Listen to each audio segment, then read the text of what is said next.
So, welcome back. It's been a while and I'm sweating like crazy because it's just way too hot right now where I live.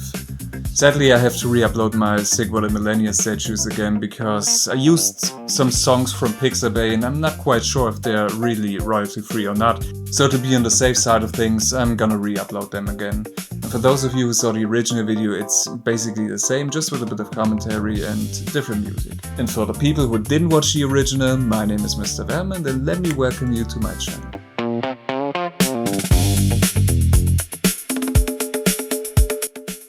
So let's start with the base. For the base and the rough shape I always use simple materials. Some leftover wood, wire for my plants, styrofoam, aluminum foil, something like that.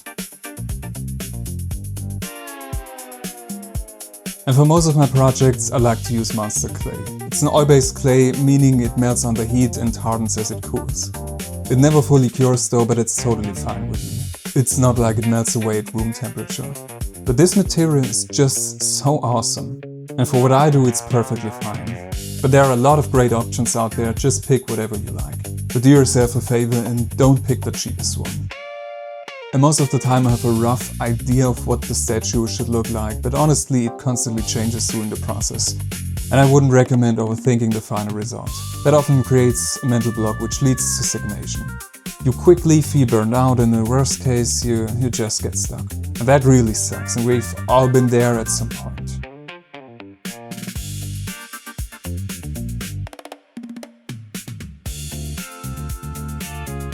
Just put on a little bit of clay and as you can see, it looks more and more like the good old Siegward.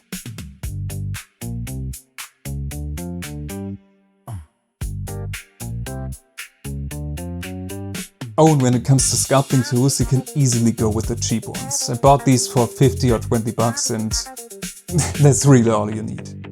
When you look in social media, you get the feeling that you have to spend hundreds and thousands of bucks before you can start your hobby, and that's so bullshit. That's so bullshit. And in the end you pick up the hobby and after just 2 hours you realize it's not for you and yeah, the money's gone.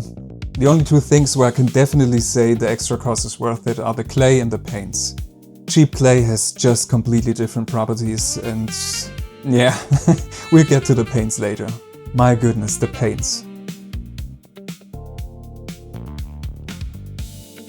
And there's the Zweihänder. In German you call it the Zweihänder, big German weapon. And a fun fact, the heavy thrust attack from the games that so many people love about this weapon was actually a preferred way for the knights back then to use it, if I remember correctly. They were either at the front taking down the spears or aiming for the thrust attack. And with this big ass sword they must have had some seriously strong biceps.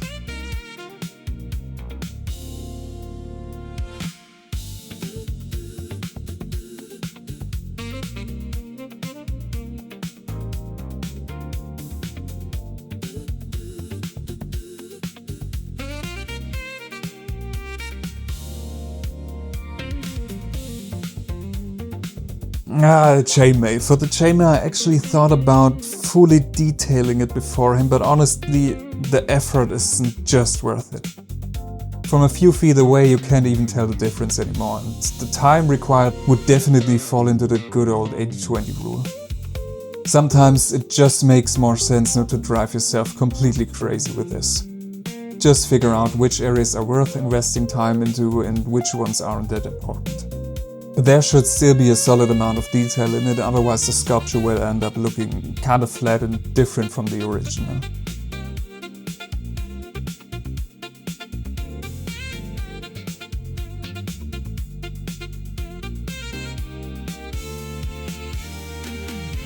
And here you can already see how nicely he's taking more and more shape.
It's actually also interesting for me to watch this video again, because nowadays I probably would do a few things differently, but that's the beautiful thing about it. In my eyes, there's actually no right or wrong.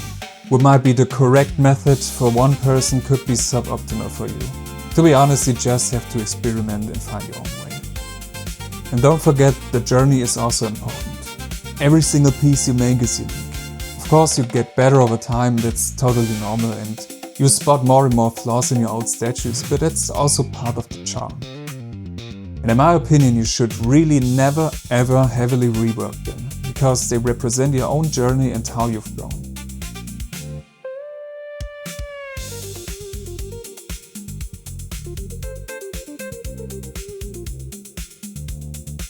Oh, this is also interesting. You can actually smooth out the clay not just by using heat, but also mineral spirits. That gives it a nice and smooth finish.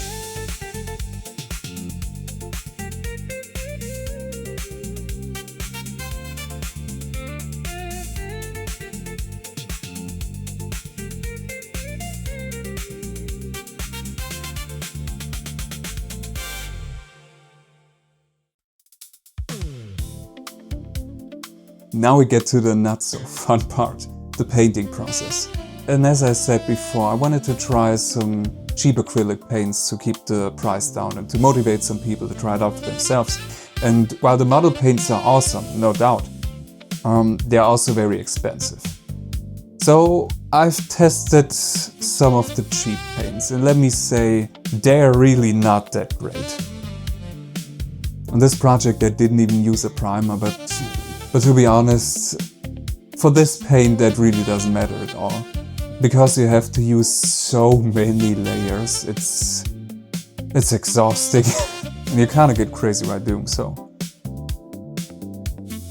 If you're using the airbrush, they don't come out and sprinkle a lot because the pigments are way too big.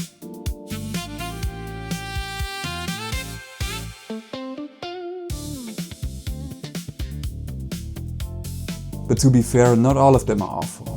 There are a few paints that are actually really great, but even them are nothing compared to some paints from Vallejo or Army Painter or something like that. In the end, you need layer after layer after layer on top of another layer, and it takes so long to dry. Sometimes I need to wait 5 to 10 minutes just for the paint to dry. It's not fun. But I really hope that I get to the point where I find something that's more cost efficient than these small bottles from the Warhammer paint. And to be fair, I'm new to painting. When somebody who knows what he's doing tries that, maybe the results are kind of different. But for a beginner, it's horrible. It's really horrible.